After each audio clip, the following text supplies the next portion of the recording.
where the news comes first. News Channel 8 at 5 starts now.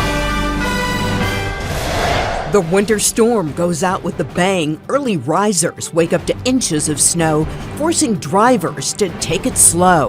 The heavy, wet flakes toppled trees and knocked out power to thousands. It hasn't been fun. We have no heat, nothing, so luckily we have a little hot water reserve. But tonight, the big story is on the coast. Well, it's pretty amazing watching this much rain blow through at 50, 60 miles an hour. Violent winds are tossing around trees, blocking major highways. Stay in your house. Don't drive down wooded roads. Winds strong enough to blow over a semi on the Yaquina Bay Bridge. Good evening. Thanks for joining us. I'm Joe Donlan. And I'm Tracy Berry. We have News Channel 8 team coverage of the winter storm. Several crews made the dangerous drive to the coast. Others stayed closer to home to cover the snow and the slush. And Matt Savino is tracking how strong those winds were. The winds closed several main routes to the coast. Highway 101 in Newport, Highway 26 where it intersects with Highway 47.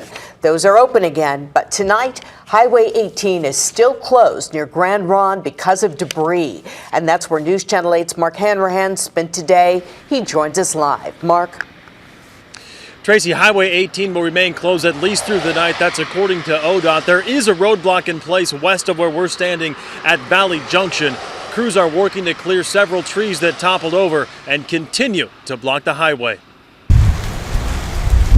The roadblock went up mid-morning at Valley Junction, and this is the reason why. Strong winds knocked down several trees in the Van Duzer corridor. Pictures and home video given to News Channel 8 show the source of the problem and what appears to be a truck caught right in the middle of it.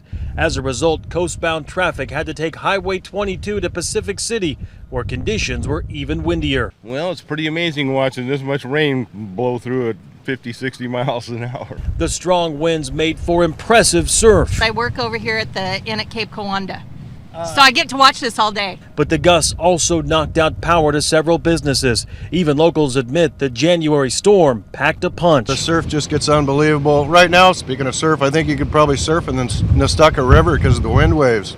You know, like 3.5, 4 foot wind waves.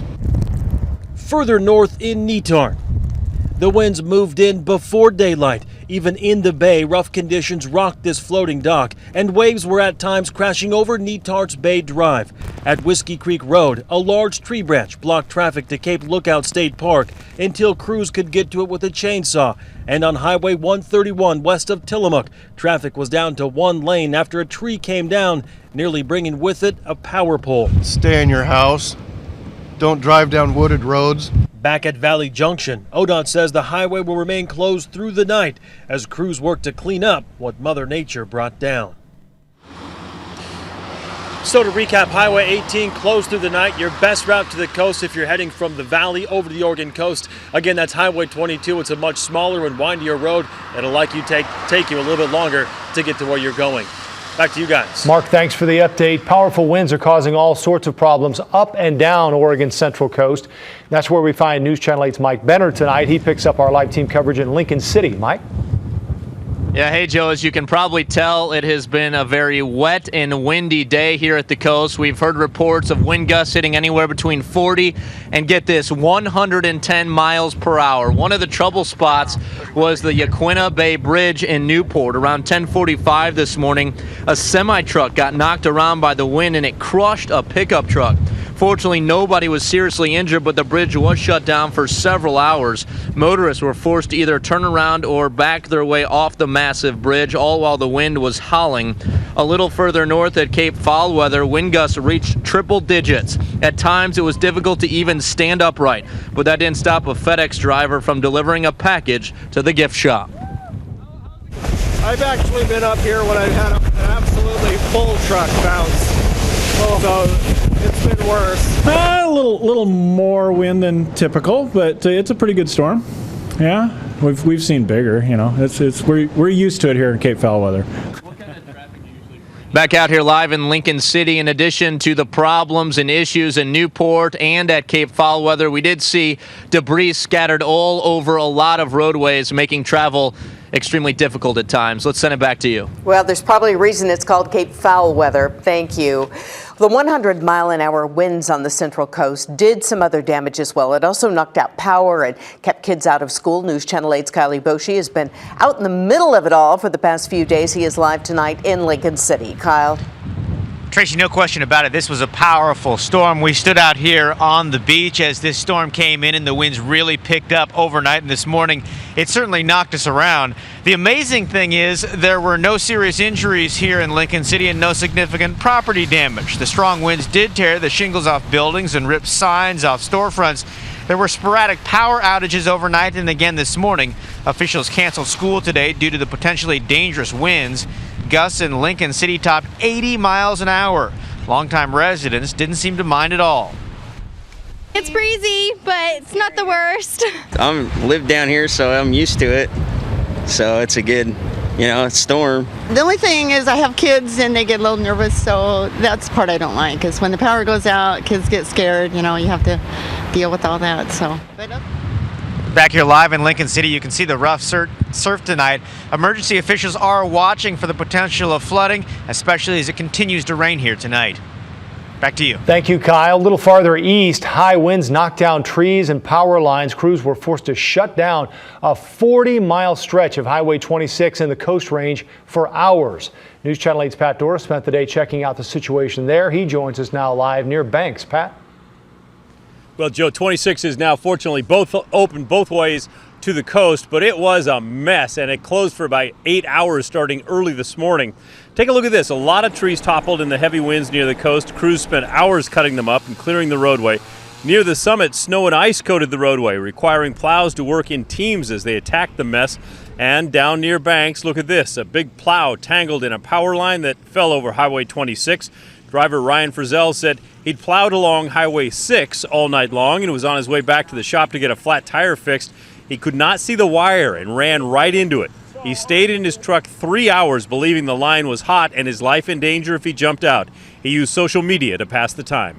Thank goodness for smartphones and Twitters and Facebook. I was able to keep in contact with my family, let everybody know that I was okay, and just kept my composure and stayed calm. Power crews eventually came to the rescue. Turns out the line was not charged, but Ryan did the smart thing in not assuming. Again, Highway 26 open both directions to the coast, but be careful. They are warning more trees could blow down along the highway tonight. Back to you. All right, thank you, Pat. Chief Meteorologist Matt Savino is tracking just how strong those winds got.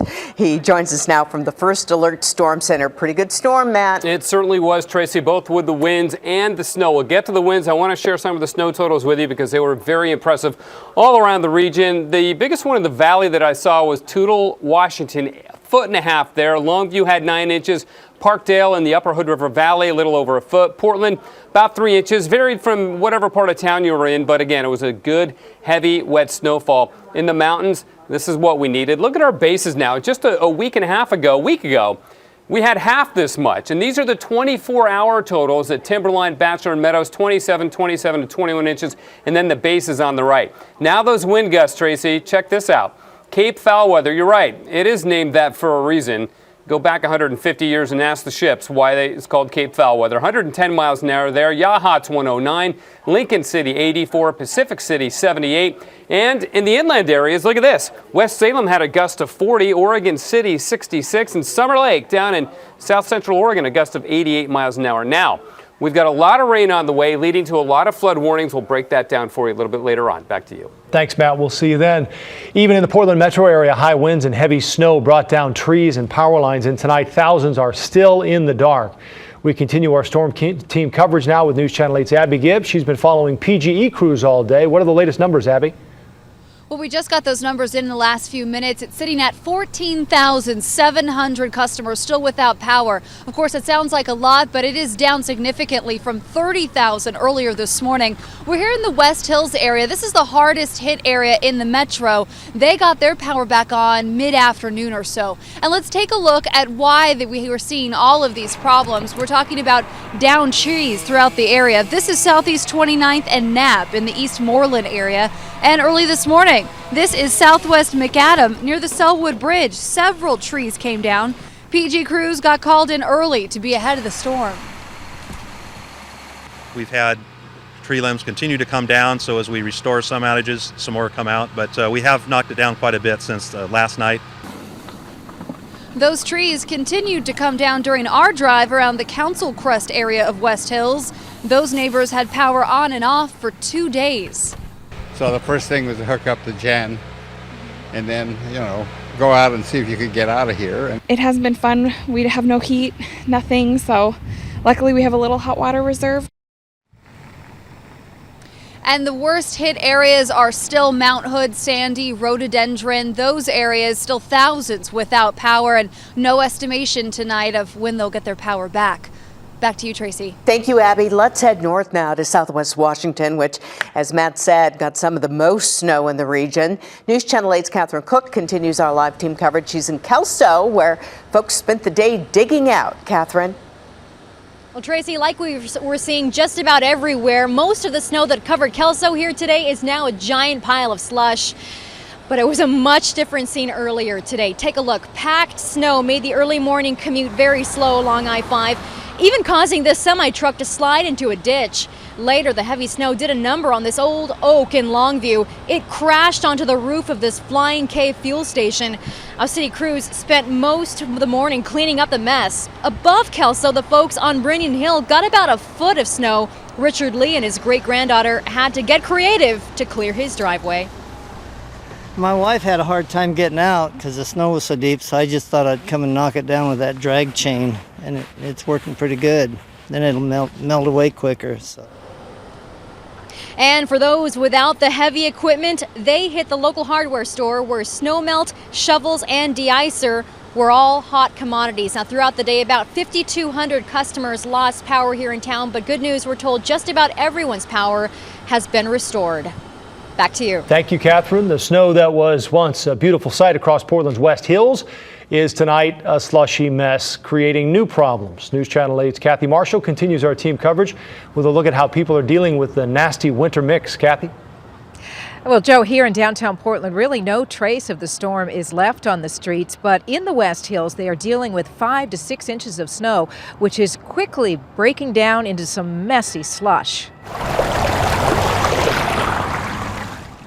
The slippery mess is turning parking lots into small ponds and making walking down the sidewalk to get the mail a bit dangerous in some neighborhoods. Now, the driving conditions at about 1,000 feet are still dangerous, and driving through the huge puddles can create some problems for your car. Some of the minivans, there's a problem with the drive belts, and if you go through a large puddle of snow or ice, it can knock the drive belt off. I just keep going, just real slow and steady.